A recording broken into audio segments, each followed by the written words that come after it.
हरिद्वार लोकसभा में किस प्रकार का चुनाव हो रहा है और हरिद्वार लोकसभा में जो नेता है जो चुनाव लड़ रहे हैं और कांग्रेस बीजेपी बड़े जो नेता है कहीं ना कहीं वो प्रचार कर रहे हैं। हरीश रावत उनके बेटे चुनाव लड़ रहे हैं और खुद हरीश रावत जगह जहां जाकर चुनाव प्रचार कर रहे हैं। वहीं खुद देवेंद्र रावत प्रचार में जुटे हुए हैं, लेकिन पूरी टीम लगी हुई है। प्रधानमंत्री तक रोड शो कर रहे हैं और साथ ही साथ वो रैलियां भी कर रहे हैं। क्या उसका असर होगा और क्या कांग्रेस की जो हालात है, जिस तरह से कांग्रेस को छोड़कर लोग बीजेपी में जा रहे हैं, जो विधायक रह चुके हैं, बड़े बड़े नाम मैं गिना सकता हूं जो बीजेपी में जा चुके हैं।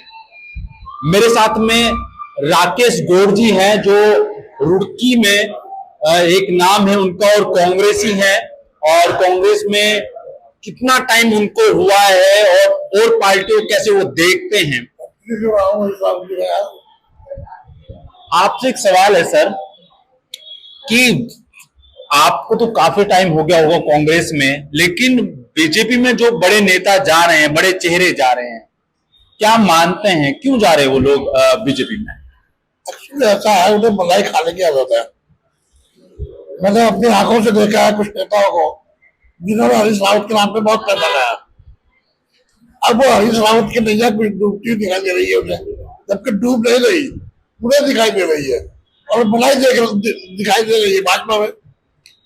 तो भाजपा में जा रहे हैं, कार्यकर्ता कोई नहीं जा रहा, कर्मठ कार्यकर्ता कोई नहीं जा रहा। आपके सवाल का मेरे पास यही आंसर है। आप मुझे बताइए कर्मठ कार्यकर्ता कौन गया, किसी का नाम ले लीजिए आप।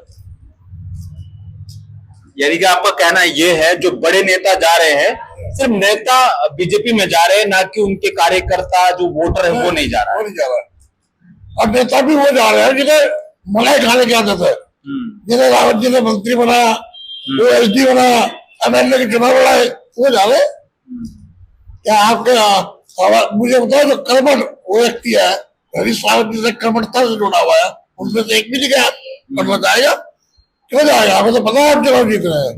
ऑफर तो आपको भी आया होगा, आया है कि नहीं आया ऑफर कि भैया बीजेपी में आ जाइए? एक्चुअली मेरे काफी साथी भाजपा में चले गए जी, और वो लोग चले गए जो हरीश रावत जी से भी नजदीक थे, ज्यादा नजदीक थे। ठीक है, वो चाहते थे मैं कैच करी, मुझे भी कैच नहीं है। मैं चाहता था मैं उन्हें कैच जाऊँ, लेकिन ना वो सक्सेस बोलो वो मुझे ले जा पाए, ना मैंने लेके आ पाया। उसमें रश्मि चौधरी है, स्पेसिंग इंजीनियर है, ये रावत जी से ज्यादा नजदीक है, लेकिन मैं नहीं गया। तो जो लोग गए हैं क्या वो फायदे में रहेंगे कि नुकसान में रहेंगे? क्योंकि अभी लोकसभा के चुनाव में तो कोई दिख नहीं रहा है मेरे को कि जिस तरह कैंपेनिंग बड़े चेहरे थे जिनके ऊपर चुनाव प्रचार हो रहा था कांग्रेस में, वो बीजेपी में भी नहीं दिख रहे कि भैया प्रचार करते हुए। देखो भैया, बर्तन में जितना पानी आता है उतना ही तो आएगा। भाजपा के पास खुद के अपने इतने कार्यकर्ता नेता है कि इनकी जरूरत होगी, ये तो दरवाजे से बाहर रहेंगे। और किसी भी नेता में इतनी खूबियत नहीं है कि भाई जनसमूह उनके पास है, उसे बुला लो आप स्टेज में। इनमें से कोई स्टेज में बैठने वाला नहीं है, सब बाहर रहेंगे, बाहर गेट से बाहर। मतलब कि जो नेता बीजेपी में गए हैं, चाहे वो विधायक ही क्यों ना रहे हो, आपका कहना ये है कि वो लोग स्टेज पर बैठने लायक नहीं है? लायक नहीं कहा मैंने। अच्छा, उनको बैठने से ही दिया जाएगा, बैठने नहीं दिया जाएगा उनको। ठीक है, लायक है ये तो मैंने नहीं कहा। कांग्रेस में लायक जाते तो कांग्रेस को स्टेज पे क्यों उठाती, लेकिन भाजपा वाले नहीं बैठने देंगे इनको। ठीक है, ये है। तो आपका इंटरव्यू देख के तो गुस्सा जाएंगे वो लोग, ये हमारे लोग ऐसे बोल रहे हैं, इससे मुझ पे क्या फर्क पड़ेगा? आप मेरा जीवन परिचय अगर देखेंगे तो मेरी आंखों में आग डालने वाला आदमी ही है जी। समझे, मुझ पे क्या फर्क पड़ेगा? सही बात करो। हाँ ठीक है। अच्छा, एक सवाल मैं आपसे कर लेता हूँ कि कांग्रेस का दौर रहा है और हरीश रावत 2009 में लोकसभा का चुनाव लड़े हरिद्वार से और जीत गए, उसके बाद मुख्यमंत्री बने, क्या हरीश रावत का अभी भी वो ही एक वोटर है हरिद्वार लोकसभा में जो 2009 में हुआ करता था? लगता है आपको ऐसा? देखिए, कुछ लोग जो है ऐसे होते हैं, कुछ लोग स्वार्थी होते हैं जी जो टिकट के लिए आते हैं या कुछ अच्छे पद लेने के लिए आते हैं। तो जो स्वार्थी लोग आते हैं वो कुछ कुछ परसेंटेज वो हरीश रावत से अलग हो गई, और जो हरीश रावत जी के अपने आदमी है वो हरीश रावत के साथ आदमी है। अच्छा, कांग्रेस में कितने साल हो गए आपको काम करते हुए? 50 साल। 50 साल हो गए आप। कितना बदलता देखा आपने कांग्रेस को उस दौर में? लगभग लगभग देखिए, ऊंच नीच तो सब जगह होती है। जी जी मैं सन 77 में जिला अध्यक्ष था यूथ का। ठीक है। हरपाल क्या नाम उनका, हरपाल नहीं, उनका वो जगपाल। जी जी जगपाल मेरे महामंत्री थे। ठीक है। वो 2 साल बाद ही MP बन गए। जी जी मैं आज तक भी नहीं बना। तो ये तो किस्मत होती है, जी जी उसको आप नकार नहीं सकते। तो ऐसे ही पार्टी में भी है, कभी ऊंच कभी नीच चलते ही रहते हैं, और चलना भी चाहिए। जनता को जब भी कुछ मिलेगा जब ऊंच नीच होती रहेगी। एक ही पार्टी को आप बता दोगे तो वो बर्बादी करेगा, जिस तरह भाजपा कर रही है। अच्छा, हरीश रावत जी का कल एक बयान आया है, कोई ऐसा एक इंजेक्शन लगा दीजिए जिससे कि मैं जवान हो जाऊं। जवान का मतलब कि मुझे समर्थन मिल जाए, इस तरह कि मेरे अंदर ताकत आ जाए, उस तरह का वो एक उन्होंने कहा है, कल एक बयान दिया है। तो क्या मानते हैं कि हरीश रावत जैसा चेहरा उत्तराखंड में और कोई है आने वाले समय में पार्टी में? इस बात को मैं नहीं कह रहा हूँ, जी जी विपक्ष भी कहता है जी कि उत्तराखंड में अगर कोई नेता है तो पहले नंबर का वो हरीश रावत है। ठीक है। जो विपक्ष भी मानता है।